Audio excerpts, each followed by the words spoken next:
Hi guys, mga kanegosyo, Kasenso Cafe Emilia, magandang araw sa inyo. Nandito naman tayo, excited tayo mag-share.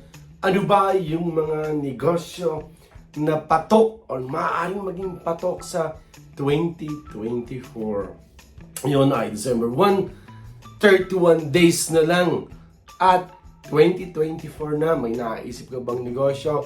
Ngayon naman, itong negosyo naman yung taong ito ay napakaganda di pagpatuloy mo na lang, improve mo na lang. Actually tayo sa Advatech CCTV by January expansion na tayo. So ngayon, pag-usapan natin ano ba ang 5 negosyo na nakikita natin na magiging patok sa 2024. Unahan na natin ang number 1 na talaga namang alam natin, excited na ang magbababoy, ang hog racing business, whether yun ay pang biik, yung magpapanakan ng biik, or yung fattening. So, pag-usapan natin ng fattening. Maring kung bago pa lang kayo, siguro mas maganda magsimula muna tayo sa fattening. Guys, ngayon, as of now, ang kilo ng baboy ay 170. Hindi ko lang alam sa lugar ninyo kung magkano ang kilo ng live weight or yung live weight dito sa Batangas, dito sa amin sa Taal is 170. Kaya, isipin nyo, kung ang baboy ninyo na ibebenta ay mag-100 kilo, ibig sabihin, 17,000 ang benta mo. Let's say, ang capital mo is around 10 to 11,000. Ibig sabihin, kikita ka ng around 6 to 7,000 per head. Kung may 10 ka, pwede ka kumita ng 60 to 70,000. But, you know, pataas pa ang baboy. Kasi ngayon, magpapasko, January, magsa-summer, maraming piyestahan. Sabi nga nila, tabang Mayo. Kaya ang baboy, asahan natin, who knows, bumalik uli yung kilo ng baboy. Alam nyo ba guys, umabot yung baboy ng 225 to 230 pesos ang kilo. Alam nyo ba, merong isang baboy na kumikita ng 13 to 15,000 pa. Isang baboy. Kaya nga sabi ko nga sa inyo, meron sa aming mag-aalaga. Nag-alaga ng nasa mga 80 na baboy. Ang nabahagi, 100,000. So, guys, sa mga nag-iisip ng livestock na business na pwedeng gawin sa 2024, gawin nyo ang pagbababoy. Para tayo guys ay babalikan din natin ang pagbababoy kasi nga, paangat na yung presyo ng baboy. So, yun yung number 1 natin. Ang number 2 natin, siyempre, hindi pa rin talaga mawawala ang bigasan business. Kung tayo guys ay magtatayo ng pwesto sa mga palengke, hanap tayo ng pwesto sa bahay, medyo late na, napakarami na nating kalaban. Depende yun kung talagang mabudget tayo, malaki yung capital natin, mag-start tayo ng malaki, makaka-direct na talaga tayo, makakapagpa-deliver tayo ng truck. Pero kung limited budget tayo sa capital natin, why not starting it at home? Sa bahay lang ninyo, walang pwesto, walang renta, meron tayo siguro tigli 5 kilo. Then alam nyo guys, basta naman tayo ay nagbigas, wag agad na ang habol agad natin medyo malaki ang kita. Alam nyo, pag nagsisimula pa lamang, paano ka makakapasok sa market? Kung nag-start ka ng business, mahal yung presyo or ano ba yung lagi kong itinuturo sa mga kanegosyo natin. Kung tayo magsisimula ng business, wala naman talagang negosyo na walang katulad. Palaging may katulad. Ngayon, ang tanong, may mga kakompetensya ka. Ano ang ipupunta sa inyo ng customers mo? Ano yung way para lumipat yung mga customers sa inyo? Pero guys, ingat tayo. Huwag nating sisirain yung market. Huwag naman yung bagsak na bagsak ang presyo na wala na kayong kinikita. Pare-parehas mong papatayin yung negosyo, yung mga kasamahan mo, mga galit sa'yo. Tama lang or ilagay lang natin sa lugar. Kung may kaminawasan ng piso or dos, okay na yan. Pero wag naman yung sobrang laki. Para sa akin, yung bigasan business ay napaka-boom pa rin.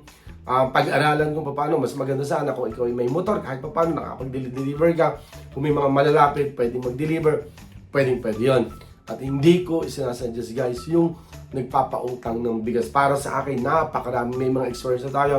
Nung maubos ang bigas, may labas na, nalimutan na. Sa iba na nakakuha. So guys, but depende naman sa inyo yun. Kung ang inyong pagbibigyan niya, alam niyo namang may mga trabaho. At sabi nga lang, dapat may pangil ka.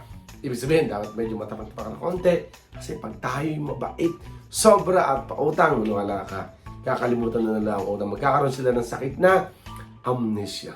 So yun guys, so ang bigasan business ay napakagandang negosyo pa rin sa 2024. Ang isa pang negosyo, pantatlo natin, palaging siyempre hindi mawawala ang online business or online selling. Kaya lang, sasabihin nyo, yung mga binibenta ko naman, halos parehas na.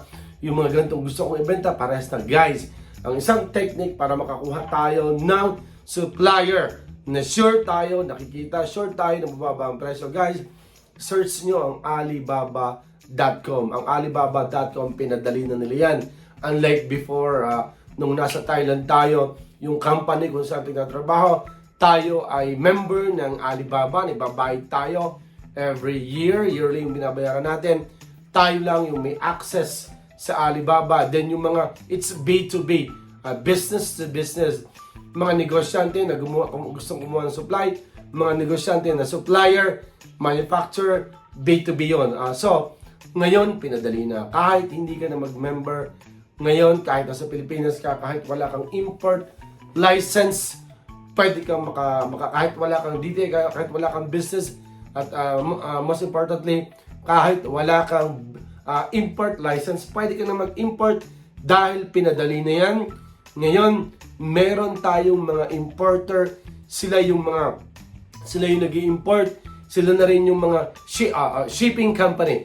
Napakarami ng shipping company ngayon na ginagawa yung ganung business. Sa mangyayari, pag may alam ka na produkto na gusto, pwedeng isabihin mo sa kanila, sila yung tutulong sa iyo, yung mga tax and everything, pwedeng door to door, o pwede ring pick upin nyo sa kanila. So, i-search nyo po na Alibaba.com and then mag-search kayo ng mga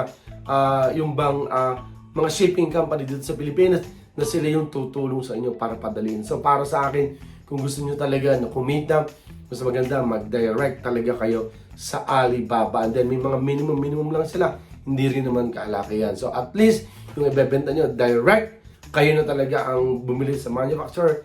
Ibig sabihin, mas malaki ang kita. So, yun yung isa sa nakikita ko pa rin. Siyempre, online business ang tao ngayon. Iba na talaga, nabili na talaga sa online. Ngayon na, nandyan yung Shopee, Lazada. Ayun ang boom na boom ngayon, yung TikTok. Okay, shoutout kay Miss Faye. So, ngayon, ang pang-apat na negosyo na isang araw, may pinuntahan tayong kliyente.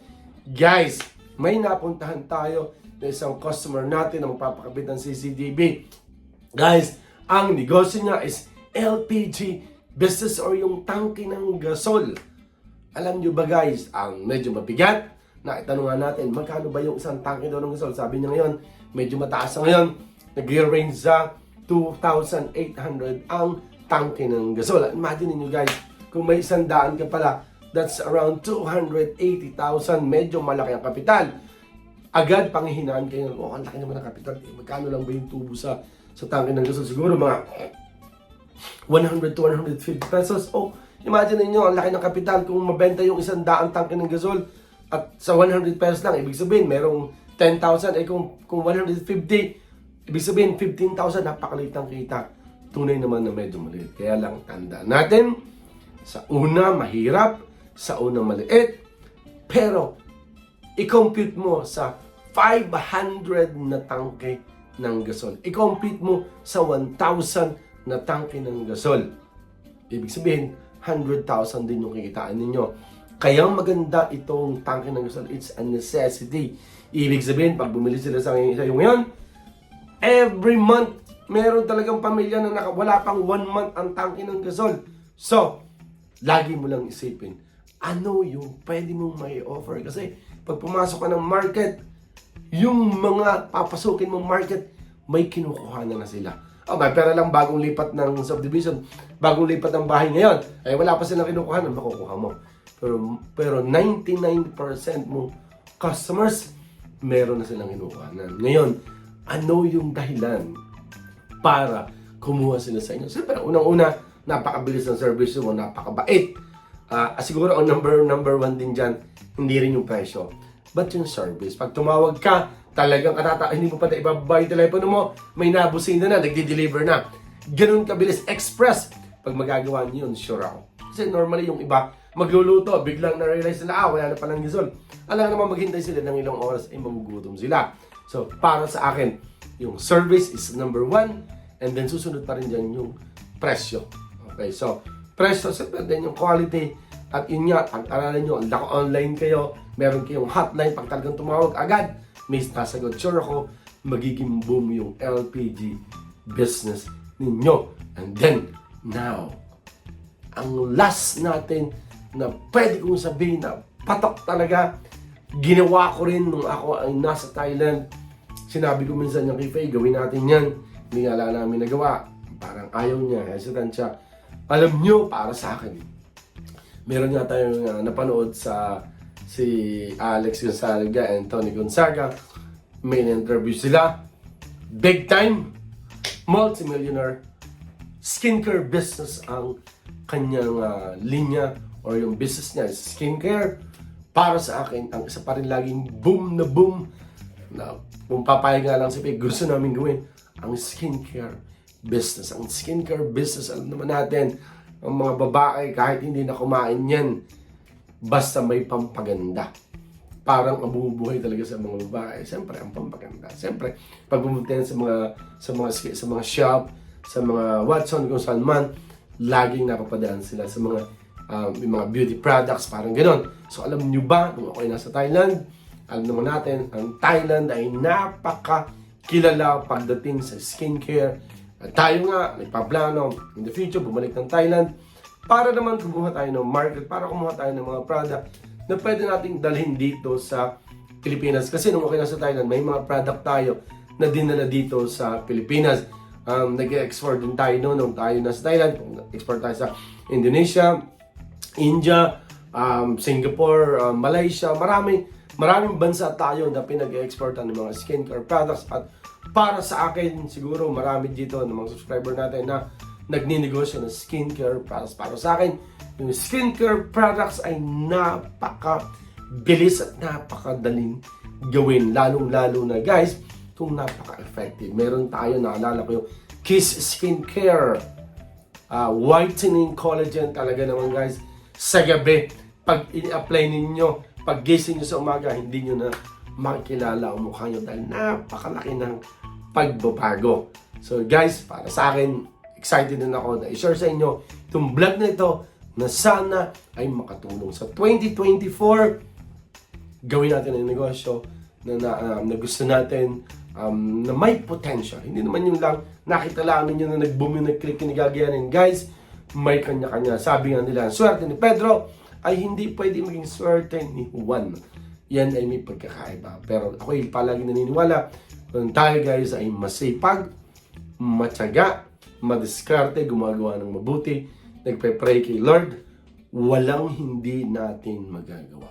So, again, pasok ng bagong taon 2024. Negosyo tayo, nawa tayo lahat ay umasenso. Siyempre may healthy na pangatawan at siyempre, alam nyo, maganda rin gawin yung negosyo na nandun yung passion mo. Ibig sabihin, passion mo talaga, it's not only about money also, but dapat masaya ka. May passion. Nagawa mo, nag-enjoy ka. So mga negosyo, kasenso ka, Familia, advance, Merry Christmas po ang Gcash ko. Kung ipapasko kayo, send nyo na lang sa akin or regalo. Joke lang. So, God bless mga kanegosyo, kasenso ka, Familia. Sabay-sabay po tayong masenso. Please subscribe, like, comment, and share. Kasi para ka nang nag-share ng blessing pag-share mo ito. God bless po. Bye-bye po.